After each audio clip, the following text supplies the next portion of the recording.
primarily this is a failure of our, not only the system but also the society.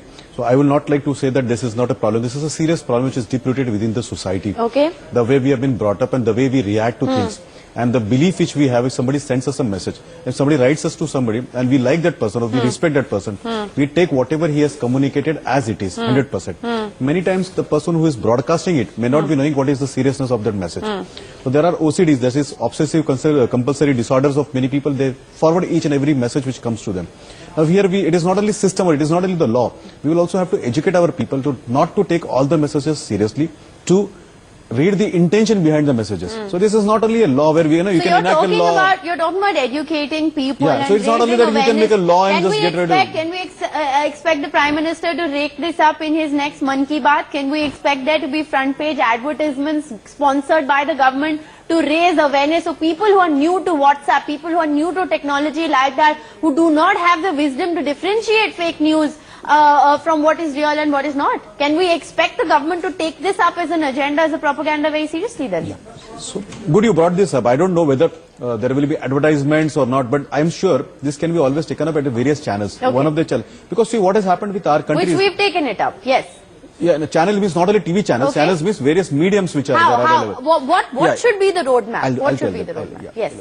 So what we can do is, one, incorporate this as an educational curriculum also. So there are hygiene factors being taught in the school. Okay. And what do you do? Number two, see, we'll have to understand, we had a leapfrog jump in technology. There are people who never use calculators or computers or anything, and they now have smartphones in their hand. So we'll have to educate them through various means. One of the means may be digital media like this, or maybe electronic media like yours, or maybe some, like you said, rightly said, discussion by various people or influencers, not only the Prime Minister, maybe. So this is not a right time because we have lost life.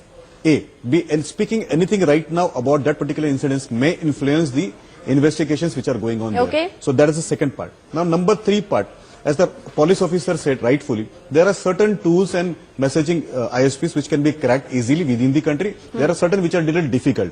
Why they are difficult? Because their servers are not within the country. And that's why we have been proposing data sovereignty. We have already done data sovereignty in RBI where the financial transactions will come, and this should be pushed very hard. The data localization should be there, and all these agencies which are working outside the country should be bought back. All these servers. You're talking about a solution to the problem. We're talking about the prevention of the problem. Let me come. Because see, this is a very serious topic. I don't want to go through what Gaurav ji wants to do political. So if you allow me 30 seconds, I'll put you can't ignore the politics of it as well. Go ahead, make your point. I'm just telling you, you can't absolve yourself of any What I'll do is I'll listen. Now you all speak, let me speak. You really want to have an answer, you want me to get educated, I can get educated. I have no problem. I have a patience to hear. Make your point. So data sovereignty is the answer, where we bring everybody, we force them. We are 1/6 of the human beings. If you want to do business with us, bring it here. So here I will request through your channel, whosoever it is, for their own personal greed and financial benefits, they should not oppose the movement of data sovereignty, data localization, which all the police officers are demanding.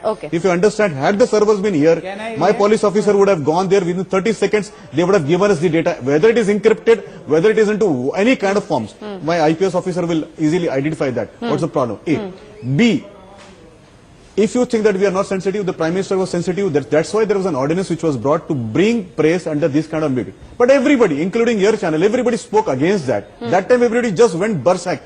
That was a transaction which was done purely to bring some kind of responsibilities so that people who do this kind of activities don't go free, scot-free. You can't become a surveillance state, but give me 30 seconds, madam. Give me 30 seconds. Madam, today is not a day when we can have a political rhetoric. So my request, folded hand request to you and my co-panelists is give me. Let me complete 5 points. Very quickly. Two have been done. Third, 10 seconds. IT Act 2000, amendments of 2008. Read with what we talk about IPC. Gives a full power to the state and the police mechanism to identify and go to the roots of this. I'll give you one simple example. Raheja state is a place which is in Borivali, east of Mumbai. One of the boys, I know him personally, never got into any kind of debates. His only mistake was to forward one message to Aurangabad. Please check with your team. They can go to Kasturba Marg police station. The boy was picked up in 1 hour time. Just his mistake was to forward it. Now here the police mechanism is really good. And probably the police officer is not revealing this because it will hamper the investigation. So people are forwarding these kind of messages, generating this. Now let me complete the 4 points. Gaurav, please have patience. No, you made your point. 1 second. Now let me answer the political part. Gaurav, it is only your party which engages Cambridge Analytica. We don't engage Cambridge Analytica, people like that. And I want to bring in Cambridge Analytica into the problem.